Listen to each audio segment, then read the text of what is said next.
Assalamualaikum warahmatullahi wabarakatuh.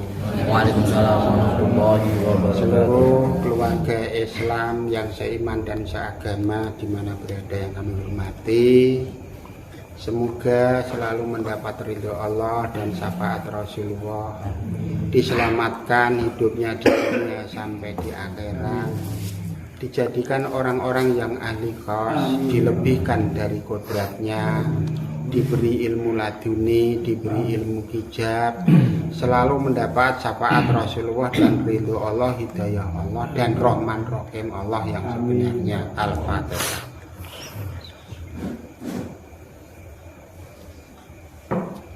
Untuk malam ini kita membahas tentang pesan yang Syekh Siti Jenar, ini masih panjang sekali, yaitu adalah tentang sholawat Jibril dan istighfar. Kenapa di sini dipesankan yang paling awal tentang sholawat Jibril? Itu mengandung makna kehidupan bagi kita yang sangat penting.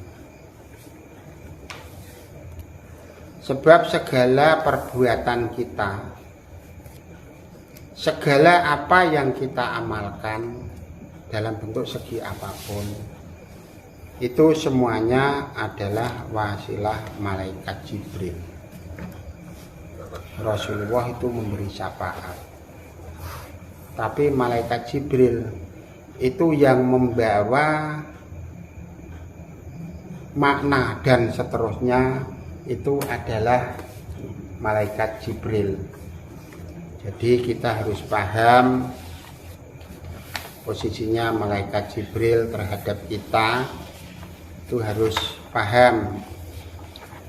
Kalau kita tidak paham, ya nanti malah repot, perjalanan kita akan kacau. Malaikat Jibril itu di dalam Al-Quran membawa makna, tujuan. Malaikat Jibril itu di dalam perjalanan kita itu adalah yang memegang sejuta tujuan. Itu adalah malaikat Jibril, penyampai. Terus yang membawa doa kita, sholat kita, amal kita, semuanya itu yang menyampaikan adalah malaikat Jibril. Jadi maka kita sehari-hari selalu sholawat Jibril, itu benar, tidak ada salahnya. Itu biarpun budaya, itu malah wajib. Kalau kita tidak banyak sholawat Jibril, lah terus amal perbuatan kita mulai awal sampai akhir yang menyampaikan siapa? Raqib Atid yang menulis dan yang menyampaikan. Tapi untuk perjalanan kita itu adalah wasilah malaikat Jibril. Raqib dan Atid adalah menulis dan menerima di alam sana dengan urusan dunia. Jadi kita harus paham arah, arti, dan tujuan. Maka kita di dalam sholat pun, dalam bentuk apa saja, kita harus selalu sholawat Jibril, supaya perjalanan kehidupan kita dari dunia menuju akhirat dengan selamat. Wasilah malaikat Jibril. Seperti ini ada dua titik, yaitu sholawat Jibril dengan istighfar yang kita bahas. Istighfar kita itu yang membawakan juga malaikat Jibril. Maka di sini kita bahas antara dua titik, sholawat Jibril dengan istighfar. Istighfar kita ini supaya diterima di sisi Allah, itu yang membawa malaikat Jibril. Dan kita istighfar di dalam lesan itu perlu jumlahnya tidak terbatas. Tapi istighfar itu ada dua titik. Istighfar lewat wasilah lesan yang masuk pada roh dan jiwa kita. Ada istighfar yang bentuknya perbuatan,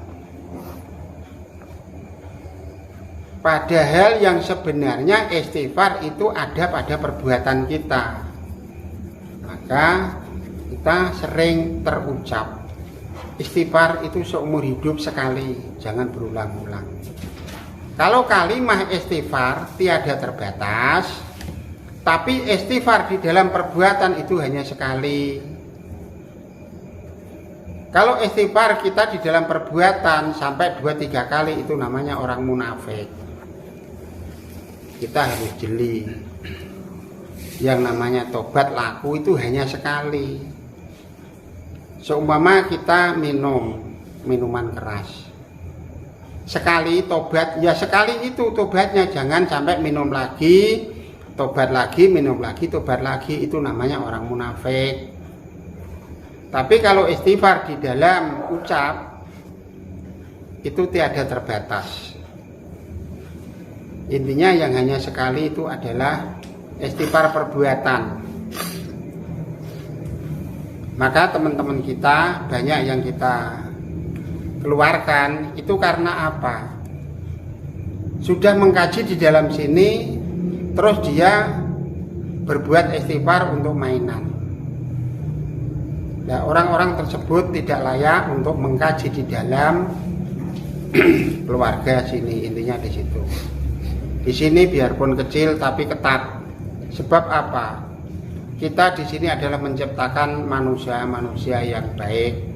Manusia-manusia ibaratnya sebagai contoh atau teladan di luar sana. Terus dia perbuatannya jelek, keluarkan daripada nanti melecehkan pengajian di sini. Intinya di situ.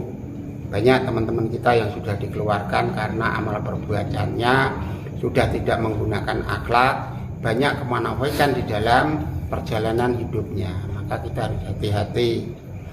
Di sini adalah menciptakan manusia-manusia yang tertuntun, bukan menciptakan manusia-manusia yang munafik. Intinya di situ. Jadi kita hidup tentang istighfar itu sangat penting. Termasuk kunci kehidupan kita itu pada titik istighfar. Seumpama istighfar kita tidak diterima di sisi Allah, seluruhnya hancur, tidak ada yang bisa dimanfaatkan. Intinya di alam sana seperti itu. Kunci pertama yaitu adalah istighfar. Sebab kita hidup itu yang benar dengan yang salah itu ibaratnya 1:1000, banyak yang salah. Maka hidup kita kalau tidak diterima tobatnya, mustahil kita bisa mencapai Rahman Rahim Allah. Itu dalam bentuk apapun. Seperti kita berbuat, mengkaji seperti ini, ibaratnya banyak yang tidak sesuai dengan norma-norma Al-Quran atau norma-norma yang dibawa oleh Rasulullah. Kan kita selalu salah. Seperti kita berdoa baru sebatas tenggorokan. Kadang-kadang semua doa kita itu 99% rata-rata baru sebatas gorokan. Nah terus minta diterima di sisi Allah, lah wong doanya saja baru sebatas tenggorokan. Seperti bacaan astagfirullahaladzim, astagfirullahaladzim, astagfirullahaladzim, itu kan sebatas gorokan. Yang mencapai tingkatan kijab yaitu adalah diresapi, apa dosaku, apa kekuranganku, apa yang harus kita perbaiki, dan apa yang harus kita tinggalkan. Kalau mencapai khusyuk sebatas itu baru kijab kehidupan, baru kijab nur akal roh nyawa qalbun dan gisang tadi. Jadi seluruh amal perbuatan kita dari awal maupun akhir dalam segi bentuk apapun itu terbagi dalam 4 titik. Sebatas syariat, ucap dan tafsir itu baru tingkatan syariat.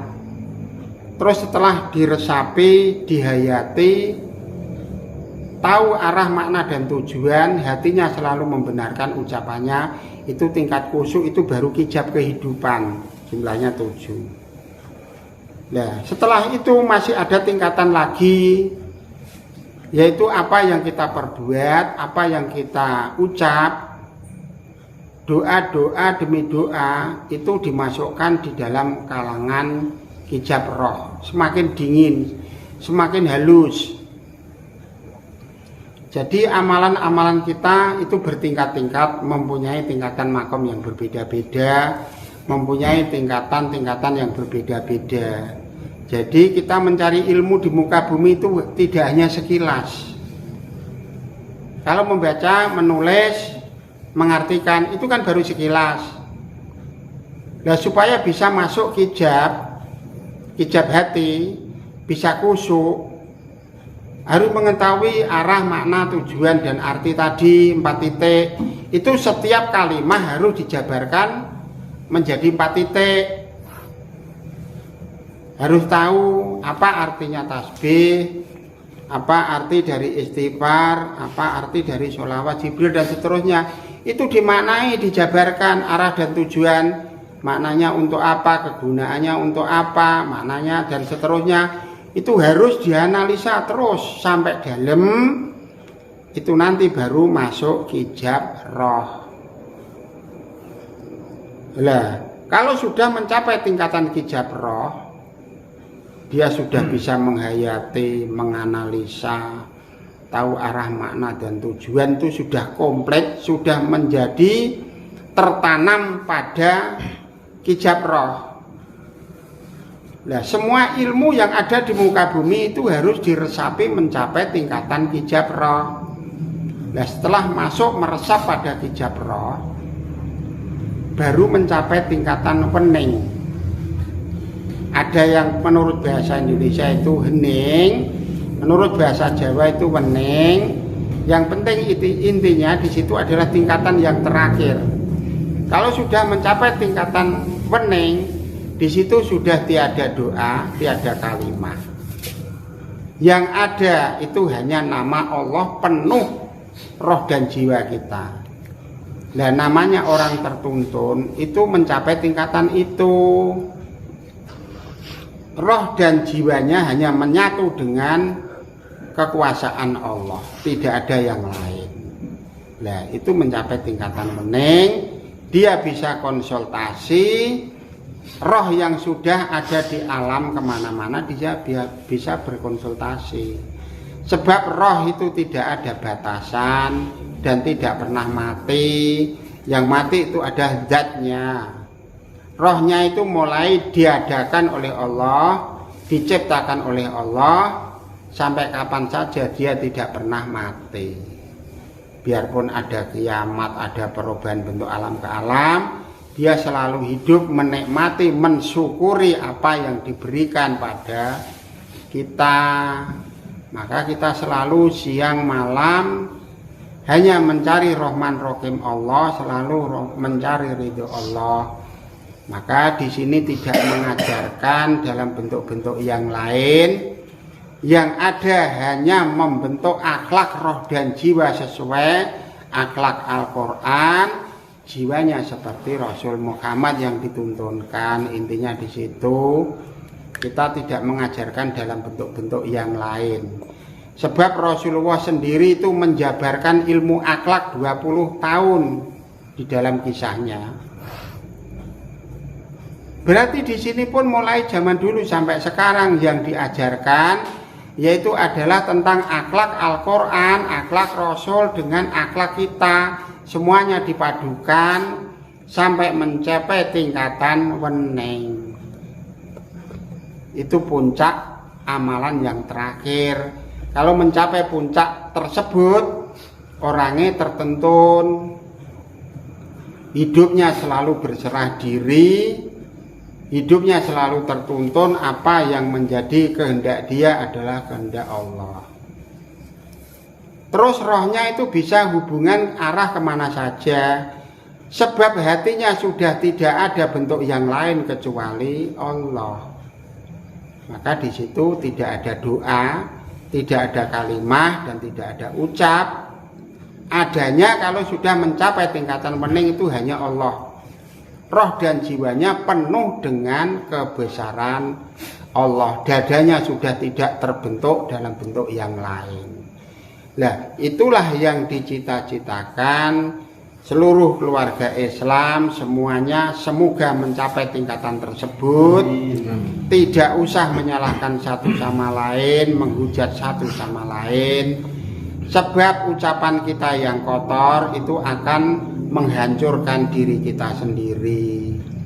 Dan apa yang terucap hujatan orang lain itu akan menjadi api neraka di dalam kita sendiri. Maka jadilah orang yang berserah diri, menjadi orang-orang yang tertuntun sesuai dengan fitrah Al-Quran, sesuai dengan fitrahnya Islam, sesuai dengan fitrahnya iman dan fitrah Rasul Muhammad yang sebenarnya. Itu titik kehidupan yang kita harapkan, kita ajarkan siang malam tiada batasan. Semoga teman-teman kita mencapai tingkatan tersebut. Semoga dunia akhirat ini damai, tidak ada perpecahan satu sama lain, tidak membuat paham satu sama lain demi ketenaran hidupnya. Saya kira cukup sekian. Semoga bermanfaat. Wassalamualaikum warahmatullahi wabarakatuh. Waalaikumsalam warahmatullahi wabarakatuh.